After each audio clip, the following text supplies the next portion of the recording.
அதே மாதிரி இன்னொரு கேபிட்டல் ஜி, பெரிய ஜியை பார்த்தேன். அந்த ஜி என்ன சொல்லியிருந்ததுன்னா 6.67 into 10 to the power of -11 Newton meter square per kg square. இதுதான் இதுலேயும் டவுட். இதில் அவ்வளோ டவுட் இல்லை. கேஜி ஸ்கொயருங்கிறாங்க. கிலோவை ஸ்கொயர் பண்ண என்ன ஆகும்? 1 கிலோ இருக்குது. கிலோவை ஸ்கொயர் பண்ணிங்கன்னா 1 கிலோ, அது 5 கிலோ இருக்குது. அப்போ 5 கிலோ இன்ட்டு 5 கிலோ 25 கிலோன்னு எழுதணுமா? 75 வைக்கணுமா? அப்படி தானே அர்த்தம்.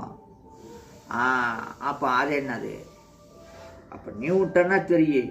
1 கிலோ எடையை 1 மீட்டர் உயரத்துக்கு தூக்கக்கூடிய விசைக்கு பேர். அதுக்காக 7 மணி நேரமெல்லாம் பண்ணிட்டுக்கூடாது. 1 செகண்டுக்கு தூக்கக்கூடிய விசையினுடைய அளவு 1 நியூட்டன். அது வச்சுட்டாங்க. அதே மாதிரி மீட்டர் ஸ்கேல் தெரியும்.